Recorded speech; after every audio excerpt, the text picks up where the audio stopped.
Next, let's see if a test of this BC business yields a positive result. It's a long walk in here with that. Hello, Dragons. My name is Jackie Rind. I'm here from Revelstoke, BC, and I'm here today to ask for $400,000 in exchange for 16% of my company, OVRY. Now, it can be very stressful when your period is late, whether you're hoping that you are pregnant or hoping that you are not. That anxious experience of going to the pharmacy and forking out $20 for a single test is all too common. We believe that mainstream pregnancy tests are a perfect example of a product that has been over-engineered and preys on consumers during a vulnerable time. When you're standing in the aisle looking at all the different options, it can be a little overwhelming. Many of us will just panic, kind of pick the most expensive one and assume it's the most reliable. But what if I told you that despite all of this packaging, plastic, and even electronics, all of the actual work is being done by this tiny little strip. That's it? That's it. At OVRY, we've stripped down to give Canadians just what they need. Our line of pregnancy tests, ovulation tests, and most recently our at-home male fertility test is disrupting an enormous outdated category. Our tests are just as accurate as leading brands. Really? Use 90% less single-use plastic, generate zero electronic waste, include several per box so that you can test as often as you would like. Wow. And most importantly, they cost a fraction of the price. Wow. And what do? You just take the strip off? Yeah, so you'll notice inside each box is a reusable sample collection cup. So the main difference between this product and how it's used is that you would pee inside the little cup and you would submerge the test into that cup versus a midstream test where you pee directly on it. Male fertility test. Like, I've never seen a test like that before. So nearly 50% of infertility cases are linked to issues with sperm. Right. And this will detect lower than normal sperm concentration, which is a leading indicator of male infertility. And so if you get a negative with this test, that is an indication that you have low sperm concentration, which means you're likely to have difficulties getting somebody pregnant. I know exactly the space you're talking about. Then it's actually interesting because you've just taken one little section of it and said, hey, this is where the money might lie. What does it cost you to make these? So our 10-pack, it retails for $33. We sell it wholesale. For 10? For 10. Wow. Yeah, so it's a good deal. So retails for $33. We sell it wholesale for $17.50, and it costs us about $5 to manufacture. What's your background? I used to work in project management and construction. And then how did you decide to start this?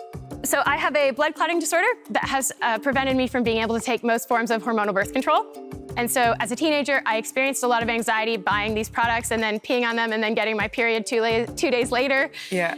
And so later on in life, when I learned how crazy the markups were and how frustrating it was for it to be this reactive process, I identified that there was a gap in the market. And what are your sales? In our first year, we did 330,000. In our second year, we did 660. And this year, we're on track to do 1.4. What do you project for next year, though? 2.5 and over 400,000 in profit.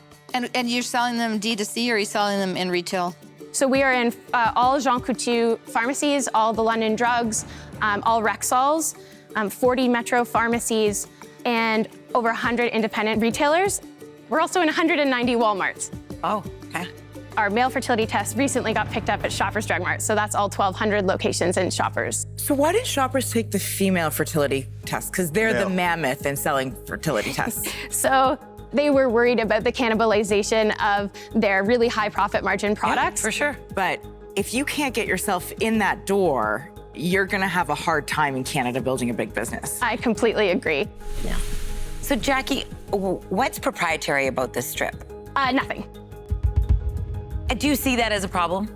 I do, but my sort of motivation with this business is to develop a whole product offering in preconception. So our next products are prenatal and postnatal vitamins, birth control, and other menstrual care products. You got some big plans, Jackie. Yes, I do. But why are you expanding your product already? Like, why aren't you just focusing on these three right now? Because these, I think, are game changers. So the bigger vision is to build OVRY into the first of its kind reproductive health cooperative. So as a cooperative, the members would own a portion of the business. I hope I don't lose you all with this pitch. Okay. So the idea is that you would buy all of your essentials from your first period to your last day of menopause, and you would be rewarded for it, because I don't think it's right for somebody to be making a ton of money on tampons or pads. But help me understand, if we're an investor, we put in money today, you know, for 16% of the company, and then you flip this thing into a cooperative, how do we not lose our stake there? No. So I think there's definitely potential to make money. I don't just want my money back, I want 3 times my money back. Totally. Really, the motivation is like, we're setting the groundwork now, building the trust with the consumer. And then when we have a broader, sort of more robust product offering, that's when we sort of shift it. You're taking on a lot here, Jackie. Yeah, with some help from you guys, so hopefully. And the problem I'm having here is I'm not getting to 2.5 million. And for that reason, I'm out. You know, they say you're supposed to bet on the person and the passion, and I'm not seeing any of that here. You're very, very passionate about the product and the business. And you need an investor that's equally as passionate as you are. I'm not that passionate about it, so I'm gonna be out. What you've done here is create a brand that people can buy into and understand easily.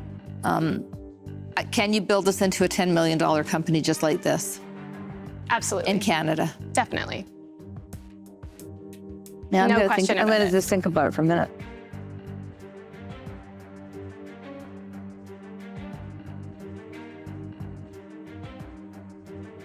Go ahead. We're thinking, And the cooperative is really the motivation, is just that I think there should be a way for people with ovaries to be able to participate in the success of the business that sells them their everyday essentials. I just think that that should make sense. I appreciate you have a big vision, but that's still scaring me a little bit, so I'm gonna be out. Okay. Like, you're still just, you know, pennies in the bucket with Right. each of these products before you're dreaming of other things. And so it makes me really wonder about your focus right now. I wish you well. I'm out. Sometimes you have to temper the big dream you have so that people can consume it and believe that you're, to Manjeet's point, more focused. Right. You know, I love what you're doing. I want to do it, but my wallet says no. I'm gonna be out. Oh man, full slate of no's. Oh well. Get this to $5 million. Yeah, no problem. Next year. Yep. Bye. I get the feeling she's gonna prove us wrong. And I will be happy for her if she does. I hope she does. Mm-hmm.